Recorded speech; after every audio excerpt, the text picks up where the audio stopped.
तो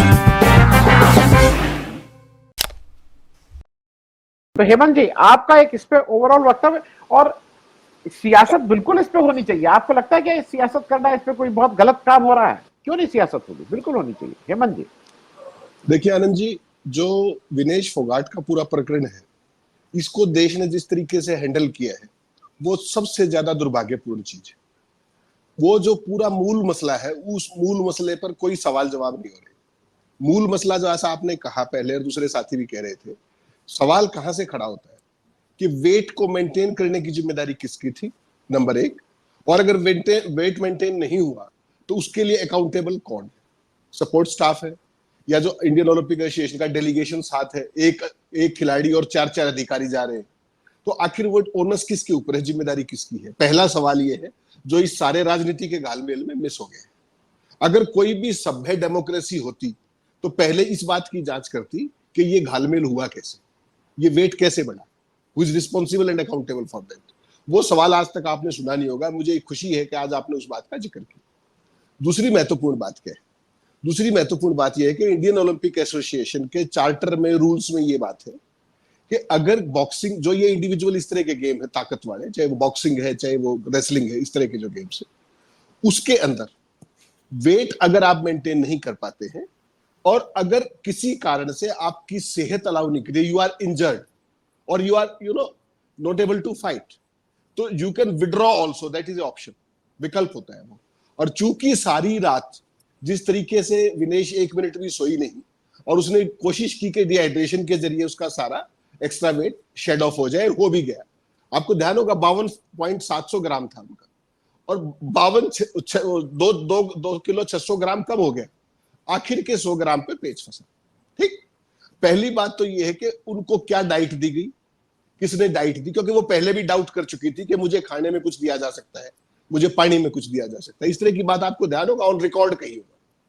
तो उस सारे घालमेल का चर्चा, उसकी जांच होनी चाहिए, पहली बात ये।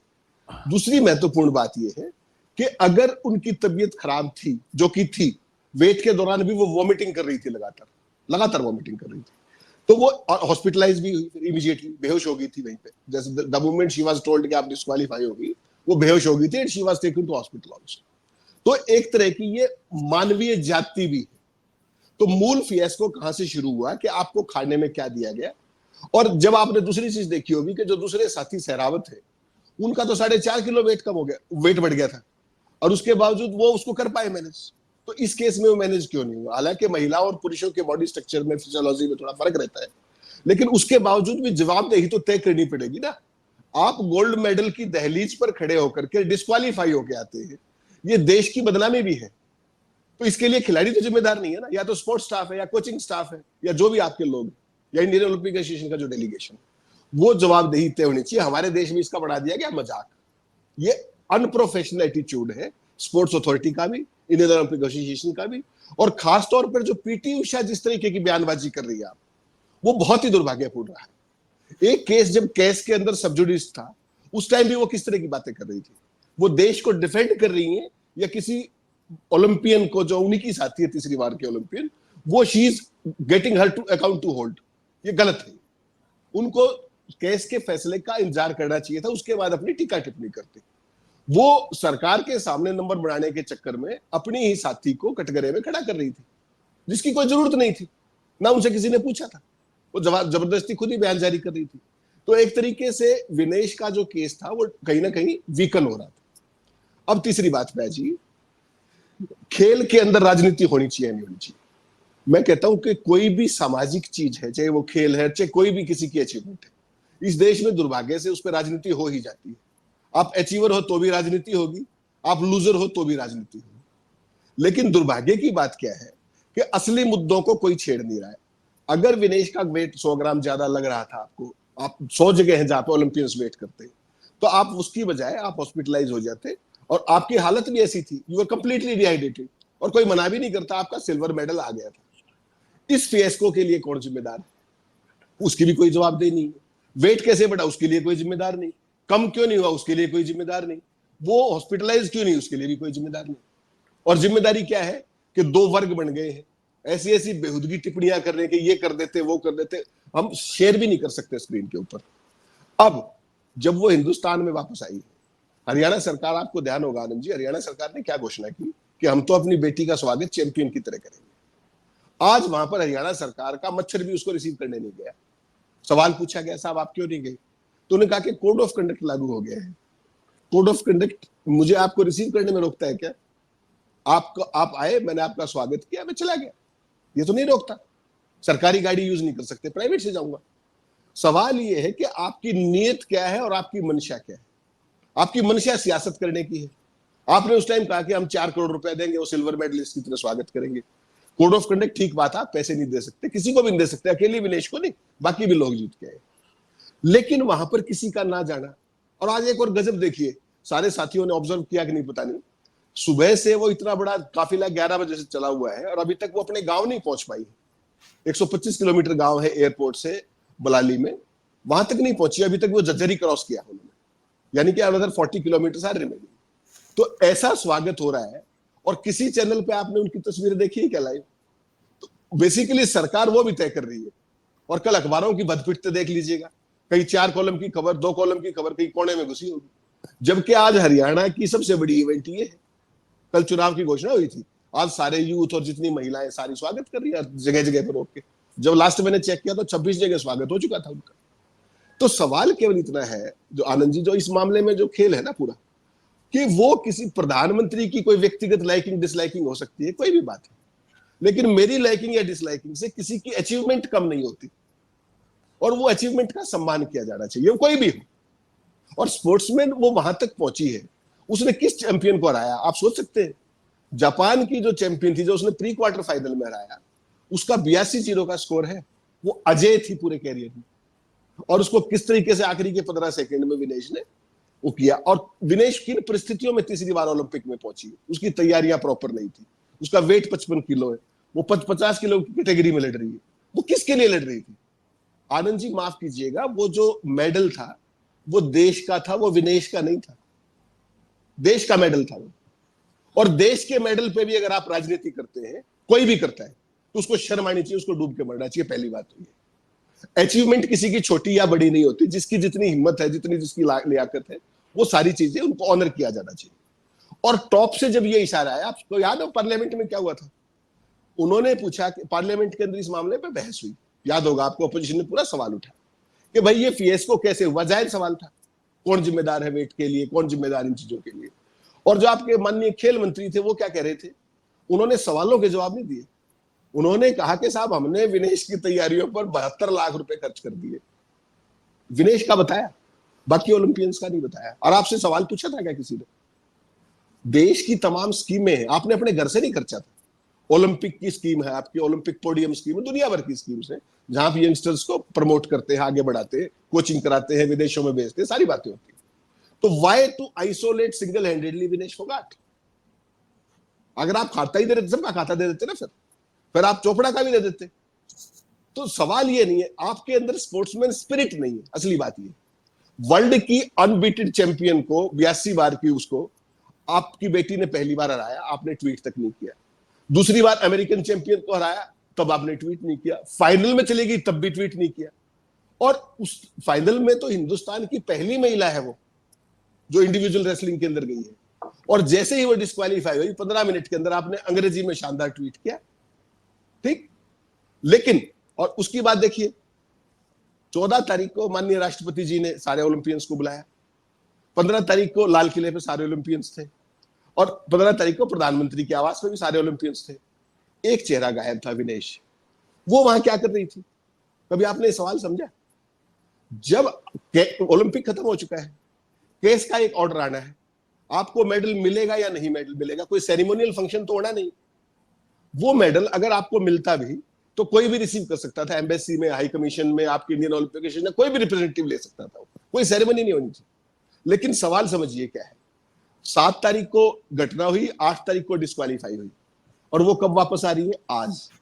उसके पीछे भी एक मंशा है कि वो 14 और 15 को दिखाई ना दे उन दोनों फंक्शनों के अंदर। तो अगर आप ये खेल नीति और ये खेल प्रेम आपका, तो माफ कीजिएगा, दुर्भाग्यपूर्ण है। And this is from the highest partners. और हरियाणा की सरकार जो कहती है हम 4 करोड़ रुपया देंगे, और वो उसमें किसी को रिसीव करने भी नहीं भेजती, किसी रिप्रेजेंटेटिव को भेज देते।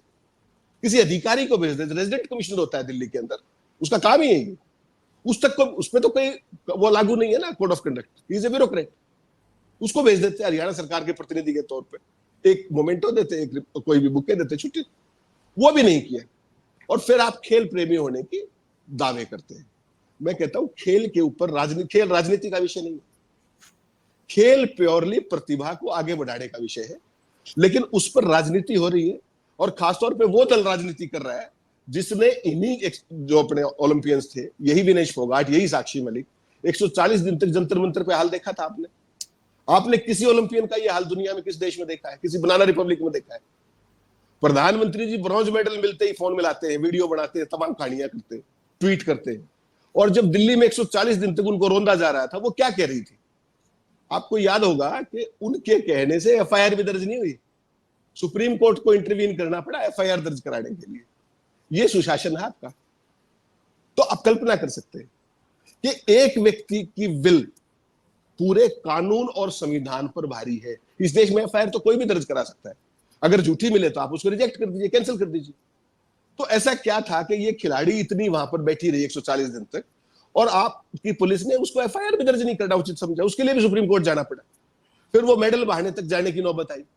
तो कुल मिलाकर के बात यह है कि ये खेलों को प्रोत्साहित करने का तरीका नहीं। आप 11वें साल में मुख्यमंत्री प्रधानमंत्री की उस पे है, और आपका देश, आप क्या कह रहे थे, हम तो हिंदुस्तान को मेडल का हब बना देंगे।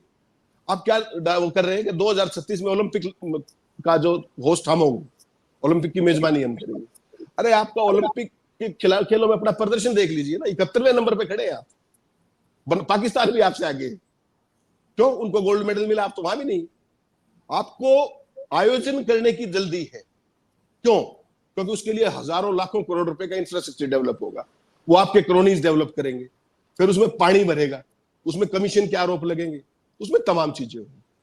सवाल यह है कि पहले अपने खेलों को प्रमोट कीजिए, आप वो स्टैंडर्ड मेंटेन कीजिए। आप जब 20, 25, 30 गोल्ड मेडल लाने के लायक हो जाए, तब इस तरह की बात सोचिए। पूरी दुनिया भी कहेगी कि हाँ, हिंदुस्तान के प्रदर्शन में इतना शानदार इजाफा हुआ है। तो आपके घर में पल्ले नहीं दाने और अम्मा चली बुनाने, वो वाली स्थिति है। आप पिछली बार एक गोल्ड मेडल तो आ गया था ना चोपड़ा का, इस बार तो वो भी नहीं आया, और 71वें नंबर पे खड़े। आप किस मुंह से कहते हैं कि 2036 में हम ये करेंगे? क्या दावेदारी है आपकी? दावेदारी प्रदर्शन के आधार पे होती है। चाइना ने किया था, आपको ध्यान है कितना शानदार, नंबर 1 पे आगे थे, अमेरिका भी पीछे रह गया था। वो होती है विल पावर। आज आपके जो रेसलिंग फेडरेशन ऑफ इंडिया का चेयरमैन क्या कहता था कि 15 रुपए में मेडल मिलते हैं, कहा था ना, याद होगा आपको। तो 15-15 रुपए के मेडल ले आओ जाओ, आपके पास तो अंबानी भी है, अडानी भी है, सारे मेडल आप ही खरीद लाते। तो किस तरह की जो खेल के प्रशासक हैं, उन्होंने जिस तरीके से खिलाड़ियों का अपमान किया, सत्ता ने जिस तरह का खिलाड़ियों का अपमान किया, प्रशासनिक तंत्र ने, पुलिस ने जिस तरीके से लड़कियों का सड़कों पर अपमान किया, वो अनबियरेबल है। उसके लिए कोई माफी नहीं हो सकती है। मुझे तो लगता है कि अगर ये खिलाड़ी, आपको ध्यान होगा हरियाणा के अंदर जब कुश्ती की कितनी जबरदस्त बाढ़ आई थी, बॉक्सिंग का कितना जबरदस्त वो हुआ था, अब शूटिंग का देखिए कितना जबरदस्त क्रेज चल रहा है। और जो इन बच्चियों के साथ जो सड़कों पर हुआ, उसके बाद हरियाणा में जो अखाड़े थे, वो लड़कियों वाले अखाड़े खाली पड़े। माँ बाप को लगा कि यार यहां भेज के क्या करेंगे। तो ये सारी चीजें सोचने की हैं, और सरकार को चाहिए कि एक्चुअल में खेल नीति क्या हो। जो प्रोग्रेसिव देश है उनकी खेल नीति का अध्ययन करें, और खिलाड़ियों को राजनीति से बाहर निकाल करके उनको अपनी प्रतिभा को प्रदर्शन करने का मौका दें। और मेरी एक राय भी है आपके माध्यम से, अगर हो सके तो पहला काम प्रधानमंत्री को जो करना चाहिए कि हर एक राजनेता और हर एक नौकरशाह को इन खेल फेडरेशनों से निकाल के बाहर करना चाहिए। अगर देश को खेलों में आगे बढ़ना है, पहला काम यह करना चाहिए कि जिनको अमित जय शाह बीसीसीआई के क्या है, एशियन क्रिकेट उसके क्या है, उनको बैट पकड़ना आता है? कल्पना करिए आप, पीटी उषा ओलंपिक में कितना बड़ा नाम था, सारी चीजें थी। साक्षी इसके विनेश फोगाट के केस में उनकी क्या भूमिका रही, उनका तजुर्बा कहां काम आया हमारे। तो डेडिकेशन के साथ खेलों को एक विजन के साथ आपको आगे बढ़ाना होगा, और इस तरह की जो घटिया राजनीति, लांछन लगाना, आरोपबाजी करना, इससे खेलों का भला नहीं होगा। राजनीति से बाहर कीजिए, प्रशासकों के चंगुल से बाहर निकालिए, और असली खिलाड़ियों को आगे बढ़ने का मौका दीजिए। उनको शुरू से फैसिलिटीज दीजिए, उनके लिए नर्सरीज बनाइए, उनको तमाम तरह के प्रोत्साहन दीजिए, तब आप कंपीट करेंगे। वरना इस लफाजी के कोई मतलब नहीं है, कोई मायने नहीं।